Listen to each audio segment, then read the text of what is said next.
13 दिसंबर 89। ओम शांति। अव्यक्त बाप दादा मधुबन। दिव्य ब्राह्मण जन्म के भाग्य की रेखाएं।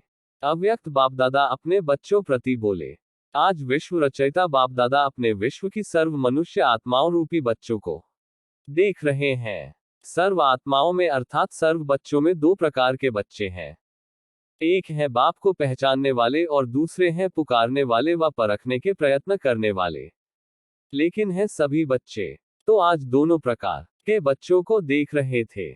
सर्व बच्चों में से पहचानने वाले व प्राप्त करने वाले बच्चे बहुत थोड़े हैं और पहचान करने के प्रयत्न वाले अनेक हैं। पहचानने वाले बच्चों के मस्तक पर श्रेष्ठ भाग्य की लकीर चमक रही है। सबसे श्रेष्ठ भाग्य की लकीर है बाप द्वारा दिव्य ब्राह्मण जन्म की। दिव्य जन्म की रेखा अति श्रेष्ठ चमक रही है। पुकारने वाले बच्चे अनजाने भी मानते यही हैं कि भगवान ने हमें रचा है, लेकिन अनजान होने कारण दिव्य जन्म की अनुभूति नहीं कर सकते। आप भी कहते हो हमें बाप दादा ने दिव्य जन्म दिया, वह भी कहते भगवान ने रचा, भगवान ही रचता है, भगवान ही पालनहार है। लेकिन दोनों के कहने में कितना अंतर है। आप अनुभव से, नशे से, नॉलेज से कहते हो कि हमको बाप दादा माता पिता ने रचा अर्थात ब्राह्मण जन्म दिया। रचता को, जन्म को, जन्मपत्री को, दिव्य जन्म की विधि और सिद्धि सबको जानते हो। हर एक को अपना दिव्य जन्म का बर्थ डे याद है ना। इस दिव्य जन्म की विशेषता कौन सी है? साधारण जन्मधारी आत्माएं अपना बर्थ डे अलग मनाती, फ्रेंड्स डे अलग मनाती, पढ़ाई का दिन अलग मनाती, और आप क्या कहेंगे? आपका बर्थ डे भी वही है तो मैरिज डे, पढ़ाई का दिन भी वही है। मदर डे कहो, फादर डे कहो, एंगेजमेंट डे कहो, सब एक ही है। ऐसा दिव्य जन्म कब सुना? सारे कल्प में ऐसा दिन आप आत्माओं का फिर कभी भी नहीं आता। सतयुग में भी बर्थ डे और मैरिज डे एक ही नहीं होगा। लेकिन इस संगमयुग के इस महान जन्म की यह विशेषता भी है और विचित्रता भी है। वैसे तो जिस दिन ब्राह्मण बने वही जन्मदिन, वही मैरिज दिन है। क्योंकि सभी यही वायदा करते हो, एक बाप दूसरा न कोई। यह दृढ़ संकल्प पहले ही करते हो ना। तुम ही से खाऊं, तुम ही से बैठूं, तुम ही से सर्व संबंध निभाऊं, यह सबने वायदा किया ना। पांडवों ने, माताओं ने, कुमारियों ने, सभी ने वायदा किया है। तो और कहां स्वप्न में भी मन नहीं जा सकता। ऐसे पक्के हो ना वा कोई साथी चाहिए। सेवा के लिए कोई विशेष साथी चाहिए। तो साथी दिवस किसका मनाएंगे? सेवाधारी साथी का व बाप साथी है उसका दिवस मनाएंगे। चाहे सर्विस करने वाले हैं, चाहे सर्विस लेने वाले हैं, लेकिन सेवा के समय सेवा की, फिर इतने न्यारे और प्यारे बनो जो जरा भी विशेष झुकाव नहीं हो। जो सेवा में मदद करेगा वह विशेष होगा ना। चाहे भाई हो व बहन हो, जो विशेष सेवा करता वह विशेष अधिकार भी रखेगा। तो सेवा के साक्षी बनो, लेकिन साक्षी हो के साथी बनो। साक्षीपन भूल जाता है तो सिर्फ साथी बनने में बाप भूल जाता है। साक्षी बन पाठ बजाने की प्रैक्टिस करो। हर बच्चे के मस्तक पर विशेष 4 भाग्य की लकीरें चमकती हैं। 1 दिव्य जन्म की रेखा, 2 परमात्म पालना की रेखा, 3 परमात्म पढ़ाई की रेखा और 4 निस्वार्थ सेवा की रेखा। सभी के मस्तक में चारों ही भाग्य की रेखाएं चमक रही हैं। लेकिन चमक में और सदा एकरस वृद्धि को प्राप्त करने में फर्क होने कारण चमक में अंतर दिखाई देता है। आदि से अब तक चारों ही रेखाएं सदा यथार्थ रूप से चलती रहें। वह बहुत थोड़ों की हैं। बीच बीच में कोई न कोई बात में भाग्य की लकीर या तो खंडित होती है व चमक कम होती है, स्पष्ट नहीं होती।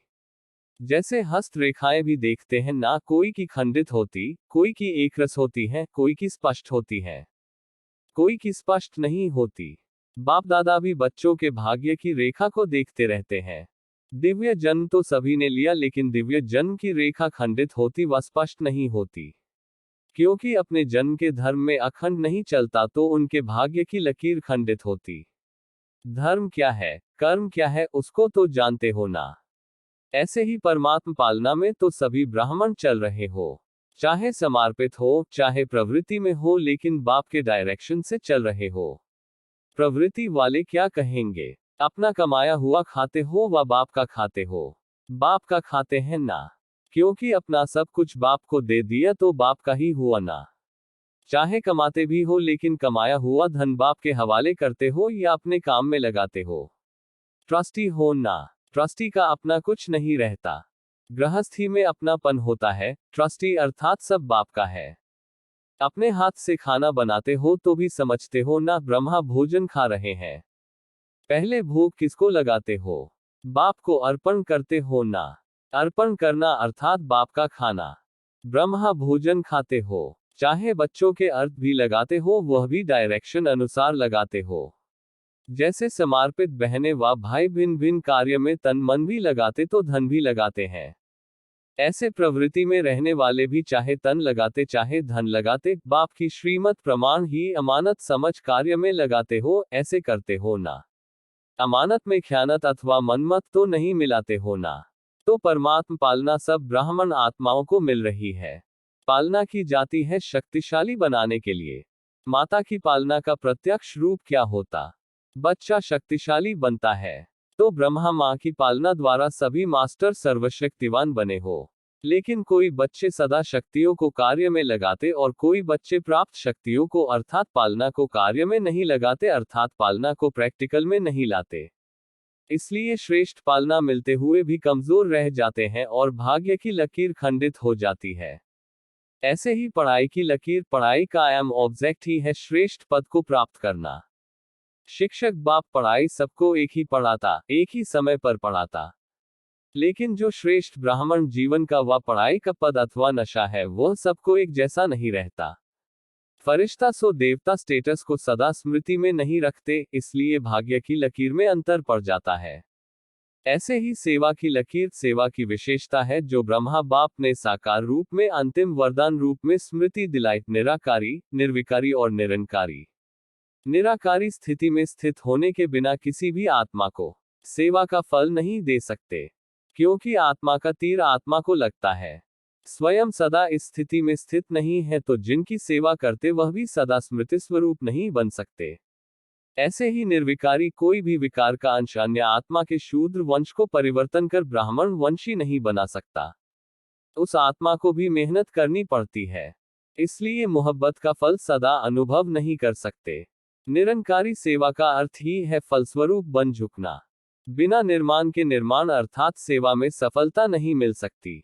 तो निराकारी, निर्विकारी, निरंकारी, इन तीनों वरदानों को सदा सेवा में प्रैक्टिकल में लाना, इसको कहते हैं अखंड भाग्य की रेखा। अब चारों ही भाग्य की रेखाओं को चेक करो कि अखंड है या खंडित है, स्पष्ट है या अस्पष्ट है। कोटों में तो बन गए हैं, लेकिन बनना है कोई में भी कोई। जो कोई में कोई होगा वही अब सर्व का माननीय और भविष्य में पूजनीय बनता है। जो अखंड भाग्य के लकीरवान है, उसकी निशानी है वह अब भी सर्व ब्राह्मण परिवार का प्यारा होगा। माननीय होने के कारण सर्व की दुआएं श्रेष्ठ आत्माओं के भाग्य की लकीर को चमकाती रहती। तो अपने आप से पूछो, मैं कौन? तो सुना, आज क्या देखा? दुनिया वाले कहते हैं पालनहार है, जन्मदाता है, लेकिन जन्मदाता का परिचय ही नहीं है। और आप नशे से कह सकते हो कि जन्मदाता परमात्मा कैसे हैं, पालनहार परमात्मा कैसे हैं। ब्रह्मा माँ की पालना भी मिल रही है और बाप की श्रेष्ठ मत पर योग्य आत्माएं बन गए। बाप बच्चे को योग्य बनाता है और माँ शक्तिशाली बनाती है। दोनों अनुभव है ना। अच्छा, गीता पाठशाला वाले ज्यादा आए हैं। गीता पाठशाला वाले कौन हुए? गीता का ज्ञान सुनने वाले, हे अर्जुन, हैं। अर्जुन, समझकर गीता ज्ञान सुनते हो या अर्जुन दूसरा है? मैं अर्जुन हूं, यह समझते हो।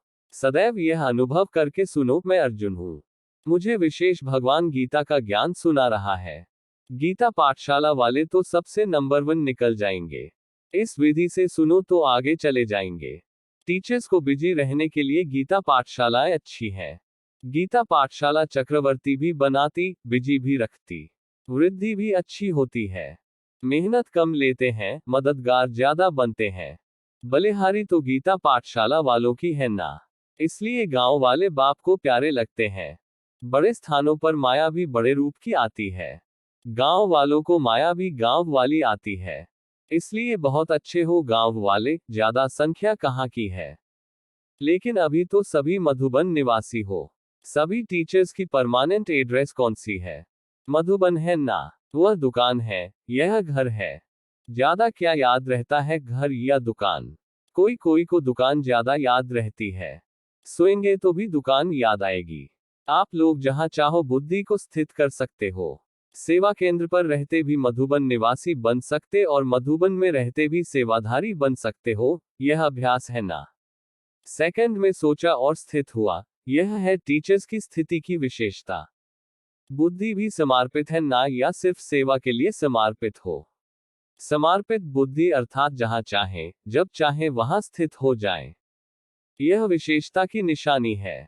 बुद्धि सहित समर्पित ऐसे होना, या बुद्धि से आधी समर्पित है और शरीर से सारी है। कोई टीचर्स भी चाहती हैं, योग में बैठते हैं तो आत्मा अभिमानी होने बदले सेवा याद आती है। लेकिन ऐसा नहीं होना चाहिए, क्योंकि लास्ट समय अगर अशरीरी बनने की बजाय सेवा का भी संकल्प चला तो सेकंड के पेपर में फेल हो जाएंगे। उस समय सिवाय बाप के निराकारी, निर्विकारी, निरहंकारी और कुछ याद नहीं। ब्रह्मा बाप ने अंतिम स्टेज यही बनाई ना, बिल्कुल निराकारी। सेवा में फिर भी साकार में आ जाएंगे। इसलिए यह अभ्यास करो, जिस समय जो चाहे वह स्थिति हो, नहीं तो धोखा मिल जाएगा। ऐसे नहीं सोचो सेवा का ही तो संकल्प आया, खराब संकल्प विकल्प तो नहीं आया।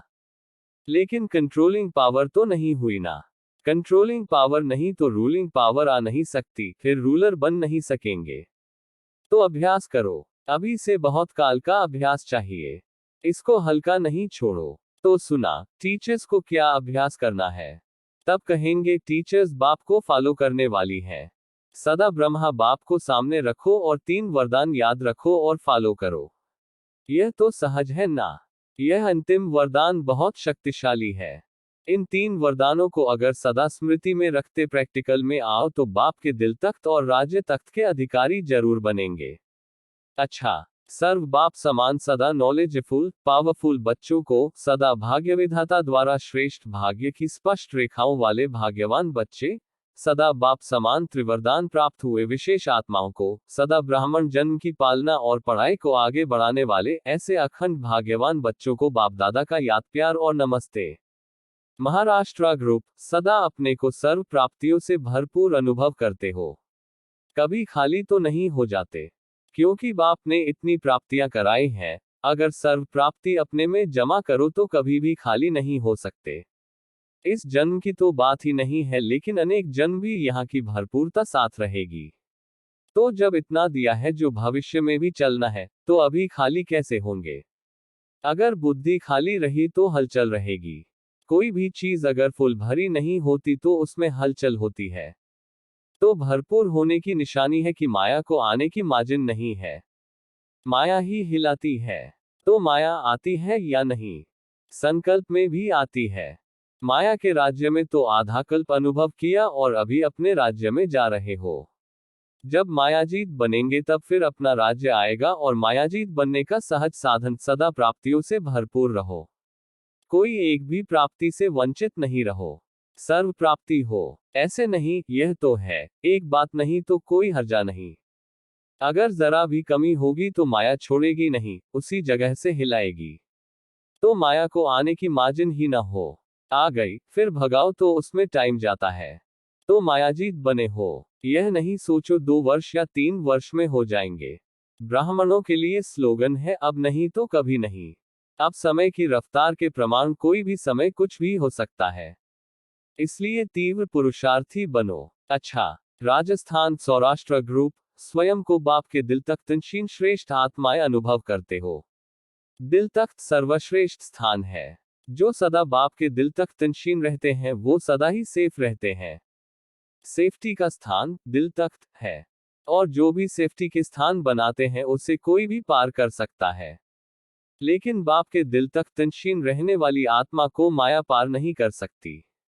तो ऐसे सेफ्टी के स्थान पर स्थित रहते हो, या कभी सेफ्टी के स्थान से बाहर आ जाते हो। जब सेफ्टी का स्थान मिल गया तो सेफ रहना चाहिए।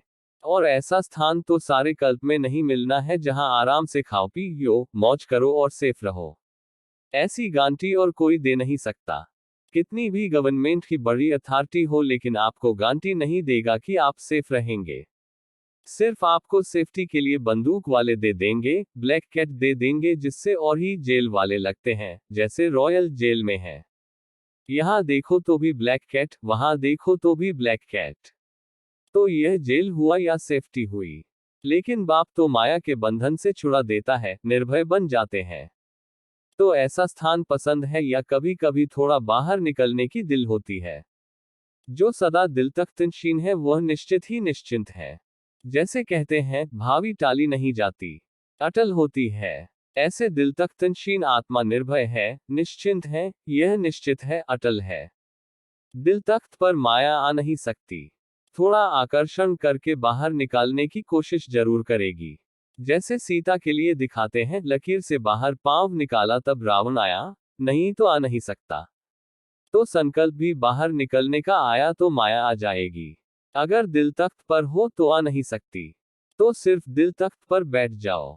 इसमें मुश्किल है क्या? ऐसे कई होते हैं जिनकी आदत होती है उठने बैठने घूमने की, बैठ नहीं सकते।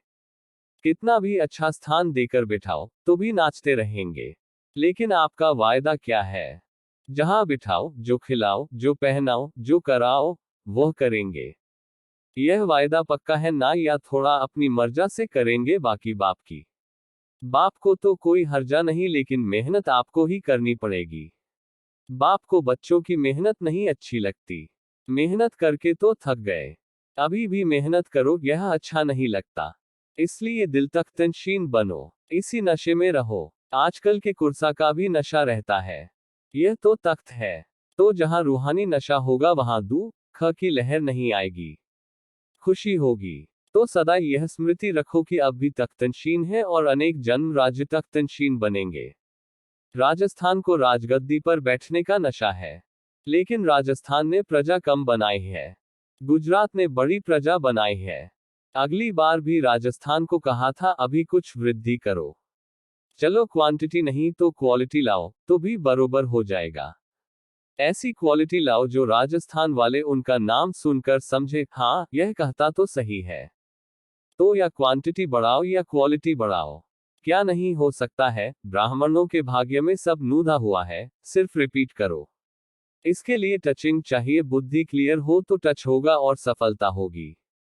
अच्छा, गुजरात वालों को भी बाप दादा कहते हैं रात गुजर गई, बीत गई, तो राजा बनेंगे ना। अच्छा, पंजाब बनारस ग्रुप, सदा हर कर्म करते हुए अपने को कर्मयोगी आत्मा अनुभव करते हो। कोई भी कर्म करते हुए याद भूल नहीं सकती।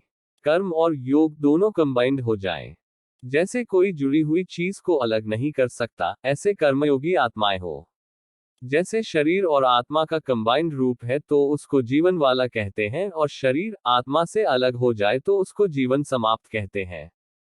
तो कर्मयोगी जीवन अर्थात कर्म योग के बिना नहीं, योग कर्म के बिना नहीं, सदा कंबाइंड। तो योगी जीवन वाले हो व योग लगाने वाले हो। 2 घंटा योग लगाने वाले योगी तो नहीं हो। अमृत वेले योग लगाया तो योगी हुए, और कर्म में आए तो कर्म ही याद रहा, इसे योगी जीवन नहीं कहेंगे। याद के बिना कर्म नहीं। जीवन निरंतर होता है, 2 घंटे का जीवन नहीं है। जो योगी जीवन वाले हैं उनका योग स्वत और सहज है, मेहनत नहीं करनी पड़ती। क्योंकि योग टूटता ही नहीं है तो मेहनत क्या करेंगे? टूटता है तो जोड़ने की मेहनत करेंगे। ऐसा कंबाइंड अनुभव करने वाले कभी माया के वश होकर क्वेश्चन नहीं करेंगे कि योग कैसे लगाएं, निरंतर योग कैसे हो। याद करने वाले को कोई भी फरियाद वरने की आवश्यकता ही नहीं। बाबा मेरा यह काम कर देना, यह करा देना, यह संभाल लेना, इसका ताला खोल देना, यह फरियाद है। याद में स्वत सब कार्य सफल हो जाते हैं। याद करने वाले हो या फरियाद करने वाले हो, बाप के आगे कभी कौन सी फाइल रखने वाले तो नहीं। फाइन बनने वाले का कोई फाइल नहीं होता। कर्मयोगी जीवन सर्व प्राप्तियों की जीवन है। कोई अप्राप्ति रह नहीं सकती, क्योंकि दाता के बच्चे हो। दाता के बच्चे सदा भरपूर। दूसरों को कहते हो ना योगी जीवन जी के देखो, खुद अनुभवी हो तब तो कहते हो। अगर जीना ही है तो योगी जीवन। बाप दादा को योगी जीवन वाले बच्चे अति प्रिय हैं, अति समीप हैं। अच्छा, हैदराबाद भोपाल ग्रुप, सदा अपने को संतुष्ट आत्मा अनुभव करते हो। क्योंकि ज्ञानी योगी आत्मा की निशानी संतुष्टता है। जहां संतुष्टता है वहां सर्वगुण और सर्वशक्तियां हैं। कोई भी गुण व शक्ति की अप्राप्ति होगी तो अप्राप्ति की निशानी असंतुष्टता है और प्राप्तियों की निशानी संतुष्टता है। संतुष्ट आत्मा ड्रामा के हर दृश्य को देख वह ड्रामा वह कहेगी, और जो सदा संतुष्ट नहीं वह कभी तो वह कहेगी। कभी कहेगी हाय यह क्या हो गया, होना नहीं चाहिए था लेकिन हो गया। तो संतुष्टता एक खान है, अखंड खान है, खत्म होने वाली नहीं। जितना देता जाएगा उतना ही बढ़ता जाएगा। तो आप सभी संतुष्ट आत्माएं होना, मर्जीवा बने ही हो संतुष्ट रहने के लिए। इच्छा मात्रम अविद्या, यह गायन किसका है? देवताओं का या ब्राह्मणों का? देवताएं जीवन में तो इच्छा व न इच्छा का सवाल ही नहीं। यहाँ नॉलेज है इच्छा क्या है और निरिच्छा क्या है। तो नॉलेज होते इच्छा मात्रम अविद्या होना, इसी को ही ब्राह्मण जीवन कहा जाता है। किस चीज की इच्छा है? जब रचयिता अपना हो गया तो रचना कहाँ जाएगी? रचयिता को अपना बना लिया है ना, अच्छी तरह से बनाया है, ढीला ढीला तो नहीं। माताओं के लिए गायन है कि भगवान को भी रस्सी से बांध लिया, तो अच्छी तरह से बांधा है। यह है स्नेह की रस्सी। तो स्नेह की रस्सी मजबूत है ना, यह कभी टूट नहीं सकती। यह तो निमित्त मात्र दृष्टांत है। जहां बाप है वहां सब कुछ है, इसलिए तो गाते हो बाप मिला सब कुछ मिला। जो भी मिला है वह इतना मिला है, जो सर्व इच्छाएं इकट्ठी करो उनसे भी पद्मगुना ज्यादा है। उसके आगे इच्छा क्या हुई? जैसे सूर्य के आगे दीपक। सर्व प्राप्तियों के आगे कितनी भी अच्छी इच्छा हो वह दीपक के समान है। इसलिए सदा संतुष्ट क्वेश्चन ही नहीं उठता है। इच्छा उठने की तो बात छोड़ो, लेकिन इच्छा होती भी है यह क्वेश्चन भी नहीं उठ सकता। इतनी समाप्ति हो गई है, नाम निशान नहीं। क्योंकि थोड़ा भी अगर अंश रहा तो अंश से वंश पैदा होता है, अंश मात्र भी नहीं हो। इसीलिए देखो रावण को जलाते भी हैं, पहले मारते हैं फिर जलाते हैं, जला करके फिर समाप्ति कर देते हैं। अंश मात्र भी नहीं रहे तो कोई अंश तो नहीं है। मोटे रूप में तो रावण के शीश खत्म हुए, लेकिन सूक्ष्म में तो नहीं है ना। सुनाया था कई ऐसे कहते हैं इच्छा तो नहीं है लेकिन अच्छा लगता है। मोटे रूप में कहेंगे इच्छा नहीं है और महीन रूप में अच्छा लगता है। तो अच्छा लगा माना बुद्धि का झुकाव होगा ना। अच्छा लगता है तो अच्छा अच्छा होते इच्छा हो जाएगी। अच्छा लगता है तो सब अच्छा लगता है।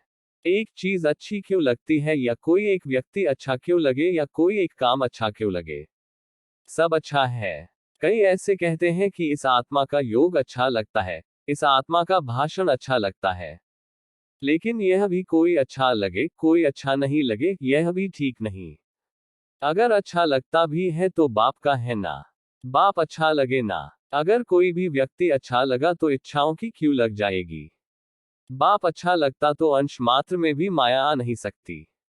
अगर किसी में गुण अच्छे हैं तो वह भी बाप की देन है, इसलिए बाप ही अच्छा लगे तो सदा संतुष्ट रहेंगे। बाल बच्चों को अंदर नहीं बिठा देना। अगर बाल बच्चे भी छिपे हुए हैं तो सदा संतुष्ट नहीं रह सकते। बेहद सेवा की बात अलग है, लेकिन अपने प्रति यह होना चाहिए यह होना चाहिए, यह हद की बातें असंतुष्ट करती हैं।